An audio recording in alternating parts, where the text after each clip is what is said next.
एक समय गरीबी और भुखमरी का शिकार हुआ कतार आज पर कैपिटा इनकम के अकॉर्डिंग दुनिया का सबसे अमीर देश बन गया है। रेत के ढेरों जैसा दिखने वाला ये देश आज ऊंची ऊंची लग्जरी इमारतों को और खूबसूरत टूरिस्ट अट्रैक्शन से सजा हुआ है और यहाँ सिंगापुर के बाद से दुनिया के सबसे ज्यादा करोड़पति मौजूद है। साथ ही इस देश की अनएम्प्लॉयमेंट रेट लेस देन 1% है। बट द क्वेश्चन इज कि अरब का सबसे गरीब देश आखिर इतना अमीर बना कैसे और ऐसी क्या वजह है कि आने वाले टाइम में सऊदी अरब भले ही गरीब हो जाए लेकिन कतार इसी तरह से अमीर बना रहेगा। तो आइए देखते हैं कि कतार ने ऐसी कौन सी स्ट्रेटेजी अपनाई कि आज ये खुद पर हुकूमत करने वाले देशों से भी आगे निकल चुका है। एक्चुअली में कतार कंट्री को समझने के लिए सबसे पहले हमें इसकी हिस्ट्री को जानना होगा। ये बात है करीब 1915 की, जब फर्स्ट वर्ल्ड वॉर ने दुनिया के छोटे बड़े सभी देशों को चिंता में डाल दिया था और उन्हीं देशों में से एक था कतार, जिसे कि अपनी सुरक्षा सताने लगी थी क्योंकि उसके पास इतने कम सैनिक थे कि वो वॉर में बड़े देशों के सामने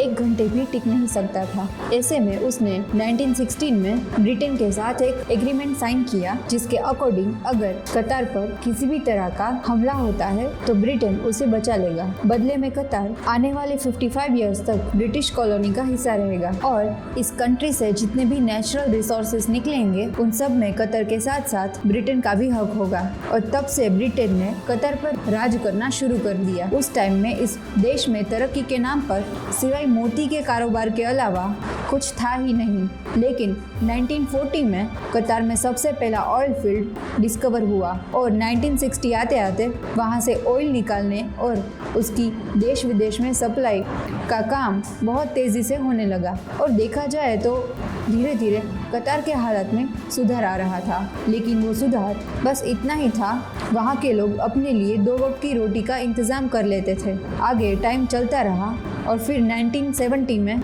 यहाँ पर दुनिया का सबसे बड़ा नेचुरल गैस फील्ड डिस्कवर हुआ।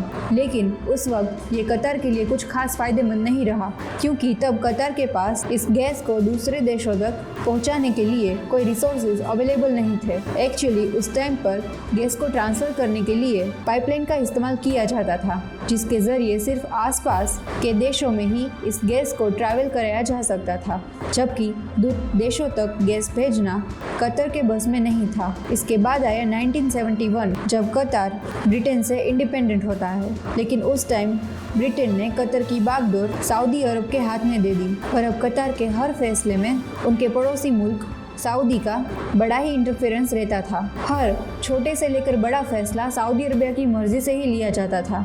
लेकिन कतार के लीडर्स को ये बात समझ आ गई थी कि सऊदी के आगे झुककर उनका देश कभी भी तरक्की के रास्ते पर नहीं जा पाएगा। इसलिए 1990 में कतार सऊदी अरब से अलग हो गया। इसके बाद से कतार की सत्ता में थोड़े मनमुटाव भी देखने को मिले क्योंकि शेख खलीफा बिन हमाद अल थानी के काम करने के तरीके से उनके बेटे हमाद बिन खलीफा अल थानी खुश नहीं थे। उनको लगता था कि सिर्फ ऑयल बेचकर कतार कभी भी डेवलप नहीं हो पाएगा। इसलिए 1995 में उन्होंने अपने पिता के हाथों से सत्ता छीनकर अपने हाथों में ले ली। इसके बाद से उन्होंने देश के डेवलपमेंट पर काफ़ी जोर दिया और हमाद के सत्ता में आने के कुछ साल के अंदर ही कतार में कई तरह के सुधार देखने को मिले और जब ये देश तरक्की की ओर बढ़ा तो फिर इसने कभी भी पीछे मुड़कर नहीं देखा। हमाद बिन ने तेल से मिलने वाले पैसे को नई नई टेक्नोलॉजी में इन्वेस्ट करना शुरू कर दिया और यहीं से गैस को लिक्विफाइड करने का काम शुरू हुआ। एक्चुअली लिक्विडिफिकेशन ऐसी टेक्नोलॉजी है जिसमें गैस को लिक्विड फॉर्म में बदला जाता है ताकि उसे ऑयल की तरह कहीं पर भी बहुत ही आसान तरीके से भेजा जा सके। और इस टेक्नोलॉजी के मिलने के बाद से ही कतार ने असली तरक्की करना स्टार्ट किया क्योंकि वो गैस को अब पूरी दुनिया में भेजने लगे थे। और इस तरह से देखते ही देखते सिर्फ मोतियों का कारोबार करने वाला देश कतार तेल और गैस का भी एक बहुत बड़ा कारोबारी बन गया। आज कतार दुनिया में लिक्विफाइड नेचुरल गैस का सबसे बड़ा एक्सपोर्टर है और पूरे वर्ल्ड में इस्तेमाल होने वाली 30% LNG का प्रोडक्शन यहीं पर होता है। और साथ ही अब ये रूस और ईरान के बाद से नेचुरल गैस का प्रोडक्शन करने वाला 3rd लार्जेस्ट कंट्री बन गया है। कतार के लीडर्स ने ऑयल एंड गैस से मिलने वाले पैसों को तुरंत देश के डेवलपमेंट में लगाना शुरू कर दिया और लोगों के लिए पक्के मकान, बेहतरीन सड़कें, एजुकेशन, खाना और मेडिकल की फैसिलिटीज़ भी प्रोवाइड करी। कतर की सबसे अच्छी बात यह है कि वहाँ पर पर्सनल इनकम पर कोई भी टैक्स देना नहीं पड़ता। मतलब कि वहाँ के लोग जो कुछ भी कमाते हैं वो सब उनका ही होता है। इसके अलावा यहाँ पर हॉस्पिटल में भी इलाज के लिए किसी भी तरह का चार्ज नहीं लगता, बल्कि बड़ी से बड़ी बीमारियों का भी इलाज यहाँ पर फ्री में होता है। साथ ही यहाँ पर एजुकेशन के साथ साथ रसोई गैस और बिजली भी गवर्नमेंट फ्री में प्रोवाइड करती है। अब देखा जाए तो दुनिया के हर एक देश के लोग इन हॉस्पिटल, टैक्स और पेट्रोल के बढ़ते दामों से परेशान हैं, लेकिन कतर एकमात्र ऐसा देश है जहाँ के लोगों के लिए ये सब बिल्कुल फ्री है। और ये एक बहुत बड़ी वजह है कि सिंगापुर के बाद से दुनिया के सबसे ज्यादा करोड़पति कतर में ही है। अब गैस एंड ऑयल एक ऐसे नेचुरल रिसोर्सेज हैं जो कि कभी ना कभी तो खत्म होंगे ही, और ये बात हमाद बिन बहुत ही अच्छे तरीके से जानते थे। इसीलिए उन्हें ये चिंता सताने लगी कि अगर नेचुरल रिसोर्सेज खत्म हो गए तो कतर का क्या होगा, और अगर ऐसा हुआ तो देश का पूरा इंफ्रास्ट्रक्चर फेल हो जाएगा और वापस से देश भूखमरी और गरीबी की ओर चला जाएगा। अब फ्यूचर में नजर आ रहे इस खतरे से बचने के लिए उन्होंने गैस और पेट्रोल से मिलने वाले पैसों को दुनिया की बड़ी बड़ी कंपनीज में इन्वेस्ट करने का सोचा,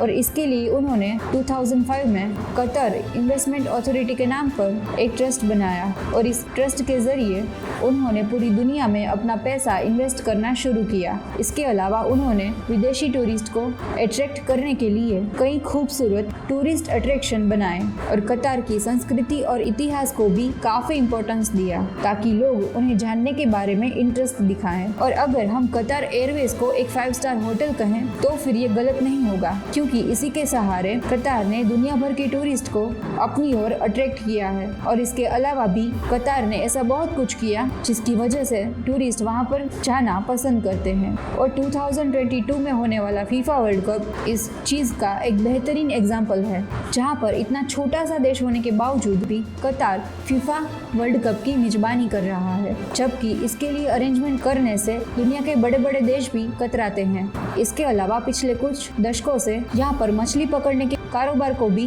काफी ज्यादा प्रॉफिटेबल बनाया गया है, और आज दुनिया के ज्यादातर सभी फेमस और बड़ी कंपनियों में कतर एक शेयर होल्डर्स हैं। फॉर एग्जाम्पल, कतर ने लंदन के फेमस डिपार्टमेंटल स्टोर हरोड्स को ईयर 2010 में मिस्र के अरबपति मोहम्मद अल फयाद से 1.5 बिलियन पाउंड्स में बाई किया। साथ ही फ्रांस की मीडिया कंपनी लगार्ड्रे का 10% और विंची कंस्ट्रक्शन का 5.6% कतर ने ही अक्वायर किया हुआ है।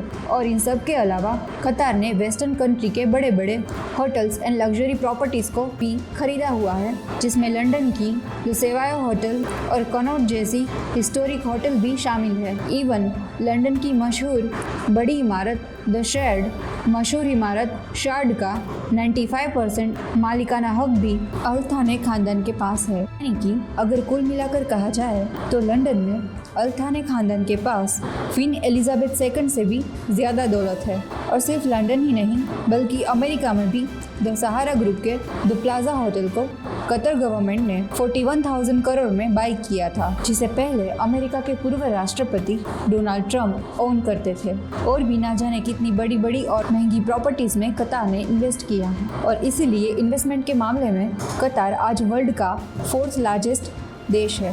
और यही रीज़न है कि फ्यूचर में natural resources like oil and gas इसके खत्म होने पर सऊदी अरब जैसे देश भले ही गरीब हो जाएं, लेकिन कतर पर इसका कुछ खास असर नहीं होगा। और सऊदी अरब आगे चलकर इसलिए भी गरीब हो सकता है क्योंकि अकॉर्डिंग टू एक्सपर्ट्स अगले कुछ दशकों में ऑयल पूरी तरह से खत्म हो जाएगा, लेकिन गैस के लिए ऐसा कुछ भी प्रिडिक्शन नहीं है। और यही रीज़न है कि सऊदी जहां ऑयल पर डिपेंडेंट है, वहीं कतर के पास आज गैस का सबसे बड़ा भंडार मौजूद है, जो कि इस कंट्री के लिए प्लस पॉइंट है। So I hope you guys like this case study. Stay tuned for the next one. अगर आपको ये वीडियो पसंद आई है तो इस वीडियो को लाइक एंड शेयर करें, और आगे ऐसे ही इन्फॉर्मेटिव केस स्टडीज देखने के लिए हमारे चैनल को सब्सक्राइब करें। Press the bell icon to get all the notifications. Short videos देखने के लिए हमें इंस्टाग्राम पे फॉलो करें। हाथ बढ़ाओ, व्यापार बढ़ाओ। डाउनलोड फायदे प्रो नाउ।